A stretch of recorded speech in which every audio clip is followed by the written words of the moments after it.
स्वागत है। आज हम डैरन हार्डी की किताब दी कंपाउंड इफेक्ट पर थोड़ी गहराई से बात करेंगे।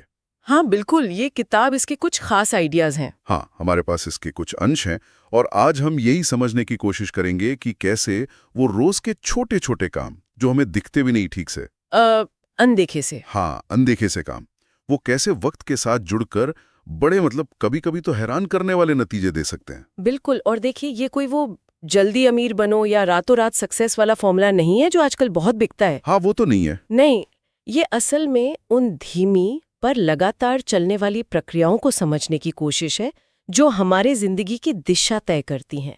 मतलब कैसे रोज के छोटे मोटे फैसले धीरे धीरे सफलता या फिर असफलता की नींव बन जाते हैं। और हम ये सारी बातचीत सीधे किताब के हिस्सों से मिली जानकारी पर ही कर रहे हैं। मतलब लेखक क्या कहते हैं, उनके उदाहरण क्या हैं, उनका निचोड़ क्या है। हाँ, उसी पर आधारित है। तो चलिए खुलते हैं इन विचारों को, देखते हैं ये कंपाउंड इफेक्ट आखिर चीज क्या है और ये काम कैसे करता है। तो सबसे पहले यही बताइए कि किताब का मेन आइडिया क्या है। ये कंपाउंड इफेक्ट सुनने में थोड़ा फाइनेंस जैसा लगता है। हाँ, लगता जरूर है, और इसका जो मूल सिद्धांत है ना, वो फाइनेंस वाले कंपाउंडिंग से मिलता जुलता भी है, पर ये जिंदगी के हर हिस्से पर लागू होता है। अच्छा, हाँ, बात बहुत सीधी सी है। जिंदगी में जो बड़े बदलाव आते हैं, बड़ी सफलता या बड़ी नाकामी, वो किसी एक बड़े दिन या किसी मैजिक मोमेंट से नहीं आती। वो असल में लगातार किए गए छोटे छोटे सही या गलत फैसलों और कामों का धीरे धीरे जमा हुआ नतीजा होती है। और समय के साथ इन छोटे कदमों का असर सिर्फ जुड़ता नहीं है, बल्कि वो बढ़ता जाता है। मतलब गुणा होता जाता है। हाँ बिल्कुल, जैसे पैसा कंपाउंड होता है ना, ब्याज पर ब्याज, वैसे ही हमारे छोटे छोटे काम भी ऐसे ही कंपाउंड होते हैं। ये सुनने में तो बहुत अच्छा लग रहा है, पर थोड़ा यकीन करना मुश्किल है। क्या सच में रोज के नन्हे नन्हे काम इतना बड़ा फर्क ला सकते हैं? हाँ, ला सकते हैं, और किताब इसे एक बड़े मजेदार आंकड़े से समझाती है। अच्छा, क्या? अगर कोई इंसान रोज सिर्फ 1% बेहतर होने की कोशिश करे, बस 1%? हाँ, तो साल के आखिर तक वो अपनी शुरुआती हालत से लगभग 37 गुना बेहतर हो सकता है। 37 गुना? रुको एक मिनट, 1% रोज से 37 गुना, ये कैसे? हाँ, यही तो कंपाउंडिंग का कमाल है। रोज का 1% सुधार साल भर में 3700% का सुधार बन जाता है। ये दिखाता है कि छोटे कदमों में कितनी जबरदस्त ताकत छुपी हो सकती है। बाप रे, 37 गुना! हाँ, शुरू में शायद पता ना चले, बिल्कुल धीमा लगता है, पर एक पॉइंट के बाद रफ्तार बहुत तेज हो जाती है। 37 गुना! यह आंकड़ा तो दिमाग हिला देता है। मतलब सोचने वाली बात है कि हम रोज कितने 1% सुधार के मौके छोड़ देते होंगे। लेकिन एक सवाल है, रोज 1% बेहतर होना सुनने में तो आसान है, पर क्या ये सच में इतना आसान है? क्या बस छोटे कदम उठाते रहना काफी है? क्योंकि देखिए, असल जिंदगी में भागा दौड़ी है, थकान है, रोज उसे बनाए रखना ये कैसे होगा? आपने बिल्कुल सही पॉइंट पकड़ा है। सिर्फ छोटे कदम उठाना ही काफी नहीं है। सबसे जरूरी शब्द यहाँ पर है निरंतरता, कंसिस्टेंसी। निरंतरता, हाँ। डैरन हार्डी इस पर बहुत बहुत जोर देते हैं। वो कहते हैं कि सफलता का राज कोई बड़ा कारनामा करने में नहीं है, बल्कि उन छोटे सही कामों को रोज बिना चूके, बिना नागा किए लंबे समय तक करते रहने में है। लंबे समय तक? हाँ, और इसमें धैर्य मतलब पेशेंस का बहुत बड़ा रोल है, क्योंकि कंपाउंड इफेक्ट के शुरुआती नतीजे अक्सर बहुत धीमे होते हैं, दिखते ही नहीं। हाँ, ये तो है। और यहीं पर ज्यादातर लोग हिम्मत हार जाते हैं, छोड़ देते हैं बीच में, क्योंकि हमें तुरंत रिजल्ट देखने की आदत पड़ गई है ना। समझ गया। मतलब असली गेम शुरू करने का नहीं, टिके रहने का है। ये मैराथन है, 100 मीटर रेस नहीं। बिल्कुल। तो ये निरंतरता और धैर्य, ये तो हुई मेहनत की बातें, लेकिन इसका हमारे रोज के फैसलों से क्या कनेक्शन है? क्या हर छोटा मोटा चुनाव भी इसमें गिना जाता है? जैसे सुबह अलार्म बजा तो उठ गए या स्नूज दबा दिया, या लंच में सलाद खाया या समोसा निपटा लिया, इनका भी रोल है? अरे बिल्कुल है। किताब इसी बात पर तो बहुत ध्यान दिलाती है। हम आज अपनी जिंदगी में जो भी हैं, जहां भी हैं, वो हमारे अब तक के सारे छोटे बड़े चुनावों का टोटल है। अच्छा। और हम अपने हर चुनाव के लिए 100% जिम्मेदार हैं, कोई और नहीं। चाहे वो सुबह उठने का फैसला हो, खाने पीने की आदतें हों, हाँ। हम अपना खाली टाइम कैसे बिताते हैं, टीवी देखकर या कुछ नया सीखकर, पैसे खर्च कर देते हैं या बचाते हैं, हर छोटा चुनाव या तो हमें हमारे लक्ष्य की तरफ थोड़ा सा आगे बढ़ाता है या थोड़ा सा पीछे धकेलता है। मतलब हर फैसला? हाँ, और ये इतने छोटे होते हैं कि उसी वक्त हमें इनका असर महसूस नहीं होता। लगता है क्या फर्क पड़ता है। सही बात। लेकिन समय के साथ यही छोटे छोटे इंच मिलकर मीलों का फासला बना देते हैं। ये तो काफी सीधी बात है और थोड़ी डरावनी भी कि हर छोटा फैसला काउंट होता है। और जाहिर है यही छोटे छोटे चुनाव धीरे धीरे हमारी आदतें बन जाते होंगे, है ना? बिल्कुल। जैसे रोज रात को सोने से पहले 15 मिनट पढ़ना या फिर फोन पर लगे रहना। ये कब आदत बन जाती है पता ही नहीं चलता। एकदम सही कहा आपने। आदतें बनाना और खासकर बुरी आदतों से पीछा छुड़ाना, ये इस किताब का एक और बहुत जरूरी हिस्सा है। हार्डी कहते हैं कि हमारी आदतें ही हमारे कंपाउंड इफेक्ट का इंजन है। इंजन? अच्छा। हाँ, वो ऑटो पायलट पर चलती हैं और हमारी जिंदगी पर उनका बहुत गहरा और लंबा असर पड़ता है। अच्छी आदतें जैसे रोज कसरत करना, हेल्दी खाना, पैसे बचाना, ये सफलता वाले ग्राफ को ऊपर ले जाती हैं। और बुरी आदतें, टाल मटोल करना, जंक फूड खाना, फालतू खर्च करना, ये हमें धीरे धीरे नीचे खींचती हैं और इनका असर भी कंपाउंड होता है। किताब अच्छी आदतें बनाने और बुरी आदतों को तोड़ने के कुछ प्रैक्टिकल तरीके भी बताती है। ठीक है, तो हमने छोटे कदम उठाए, कंसिस्टेंसी रखी, सही चुनाव किए, अच्छी आदतें बनाने की कोशिश की। लेकिन कई बार ऐसा होता है ना कि लगता है हम मेहनत तो कर रहे हैं पर रिजल्ट दिख नहीं रहा, कुछ खास बदल नहीं रहा। ऐसे में हिम्मत बनाए रखना मुश्किल हो जाता है। तो हमें पता कैसे चलेगा कि हम सही रास्ते पर हैं अभी या नहीं? कहीं हमारी मेहनत बेकार तो नहीं जा रही? ये बहुत ही आम सवाल है और बिल्कुल जायज़ है। और यहीं पर किताब का अगला ज़रूरी सिद्धांत काम आता है, ट्रैकिंग। मतलब अपनी प्रोग्रेस पर नज़र रखना। ट्रैकिंग? जैसे हिसाब रखना। हाँ। बिल्कुल। लेखक कहते हैं कि जिस चीज़ को आप नापते नहीं, उसे आप सुधार नहीं सकते।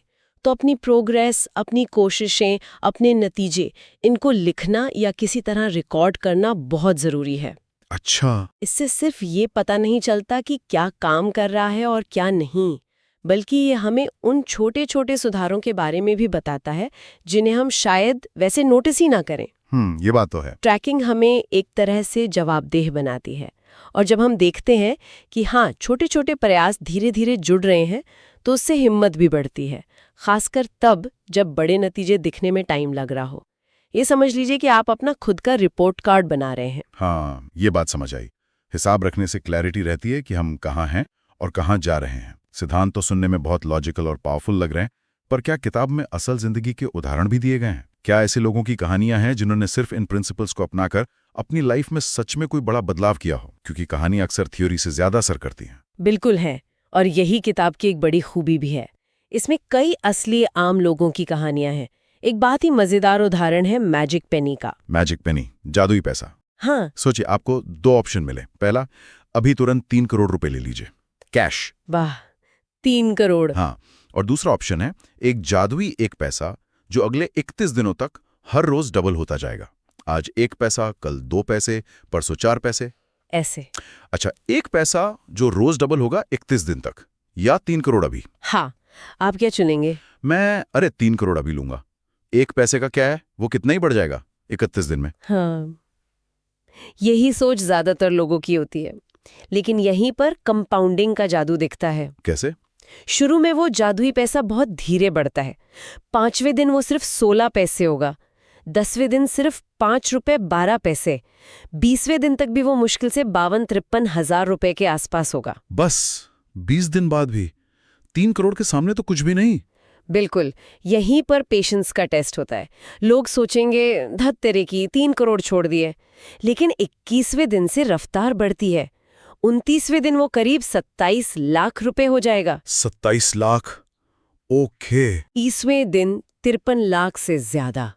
और 31वें दिन क्या अंदाजा है? पता नहीं, शायद 1 करोड़। वो 1 पैसा बढ़कर 10 करोड़ 73 लाख रुपए से भी ज्यादा हो जाएगा। क्या 10 करोड़ उस 1 पैसे से? हाँ, 3 करोड़ के मुकाबले कहीं ज्यादा। ये कहानी दिखाती है कि कैसे छोटे लगातार प्रयास शुरू में धीमे लग सकते हैं, पर एक मोड़ के बाद उनका असर विस्फोटक मतलब एक्सप्लोसिव हो सकता है। अविश्वास नहीं है, ये मैजिक पेनी वाला उदाहरण तो सच में आंखें खोल देता है। हाँ, और इसी तरह किताब में हेल्थ, रिश्ते, बिजनेस, सब में छोटे कदमों से बड़े बदलाव लाने वालों के उदाहरण हैं। ये साफ दिखाता है कि हम अक्सर शॉर्ट टर्म फायदे के चक्कर में लॉन्ग टर्म के कितने बड़े फायदे से चूक जाते हैं।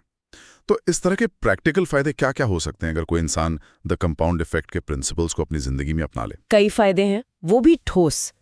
पहला और सबसे जरूरी कि ये जिंदगी में पॉजिटिव बदलाव लाने के लिए एक बहुत ही सिंपल पर पावरफुल और प्रैक्टिकल फ्रेमवर्क देता है। कोई रॉकेट साइंस नहीं। सिंपल। दूसरा, ये हमें छोटे प्रयासों और टाइम की कीमत समझाता है। हम अपने रोज के कामों और फैसलों को ज्यादा सीरियसली लेने लगते हैं। अच्छा।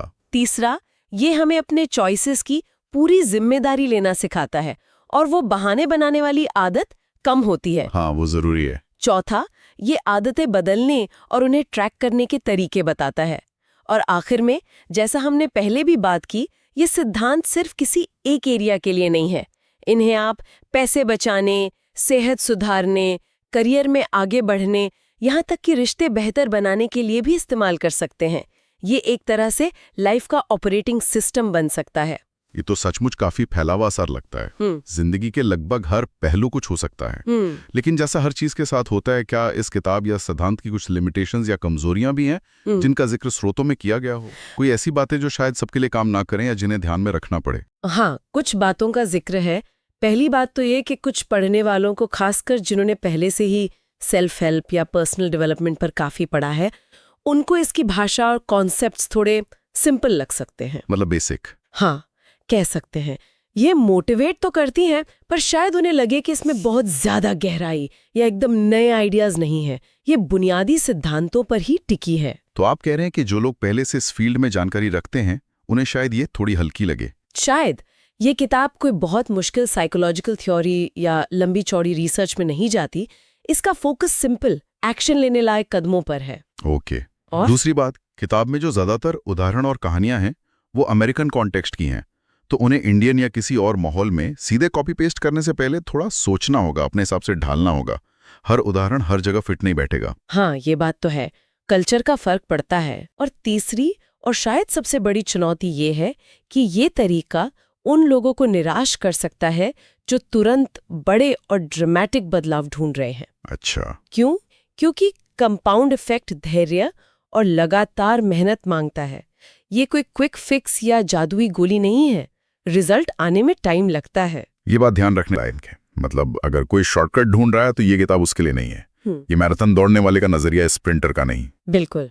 तो इन सभी बातों को ध्यान में रखते हुए सिद्धांत, उदाहरण, फायदे और कमियां, कुल मिलाकर इस किताब का सार क्या निकलता है? इसका सबसे बड़ा मैसेज क्या है जिसे कोई अपने साथ ले जा सकता है? देखिए, निचोड़ यही है कि द कंपाउंड इफेक्ट एक बहुत असरदार और प्रैक्टिकल गाइड है।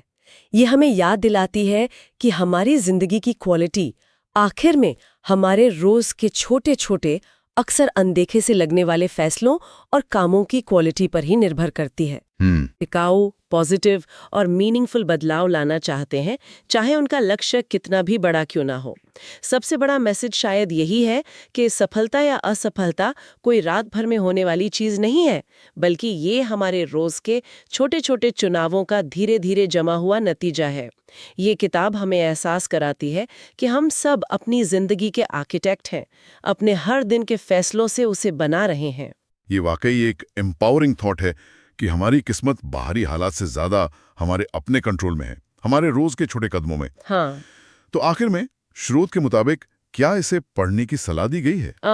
किन लोगों को ये किताब खास तौर पर पढ़नी चाहिए? हाँ, स्रोत बिल्कुल इसकी सिफारिश करते हैं। ये उन सभी के लिए है जो अपनी जिंदगी में असली और लंबा चलने वाला सुधार चाहते हैं। ओके। ये खास तौर पर उन लोगों के लिए फायदेमंद हो सकती है जो शायद कोशिश तो कर रहे हैं, पर रिजल्ट ना मिलने से निराश है या हताश महसूस कर रहे हैं। कई लोग होते हैं ऐसे। ये उन्हें समझने में मदद करती है कि क्यों छोटे लगातार प्रयास ही आखिर में बड़ी सफलता की चाबी हैं। और ये उन लोगों के लिए भी है जो शायद जानते हैं कि उन्हें क्या करना चाहिए, पर उसे लगातार कर नहीं पाते। ये किताब उन्हें कंसिस्टेंसी की ताकत और उसे बनाए रखने के तरीके सिखाती है। आज डैरेन हार्डी की द कंपाउंड इफेक्ट पर हुई इस बातचीत से हमने समझा कि कैसे बिल्कुल साधारण से लगने वाले रोज के छोटे छोटे चुनाव और काम जब लगातार और धैर्य के साथ किए जाते हैं तो वक्त के साथ कमाल के नतीजे दे सकते हैं। कुंजी है छोटे कदम, निरंतरता, धैर्य, जिम्मेदारी और अपनी प्रोग्रेस पर नजर रखना। सफलता का राज इन्हीं सिंपल चीजों में छुपा है। और जाते जाते सोचने के लिए एक सवाल छूट जाते हैं। आज का वो कौन सा एक छोटा सा, शायद बिल्कुल मामूली सा लगने वाला चुनाव या कदम हो सकता है, चाहे वो आपकी सेहत से जुड़ा हो, आपकी नॉलेज से, आपके रिश्तों से या आपके पैसों की हालत से, जिसे अगर आज से ही लगातार अपनाया जाए तो आने वाले 1 साल, 5 साल या 10 साल में आपकी जिंदगी में सबसे बड़ा पॉजिटिव या अगर गलत चुनाव हो तो नेगेटिव फर्क ला सकता है। इस पर सोचिएगा जरूर, क्योंकि आपका अगला छोटा कदम आपकी पूरी कहानी बदल सकता है।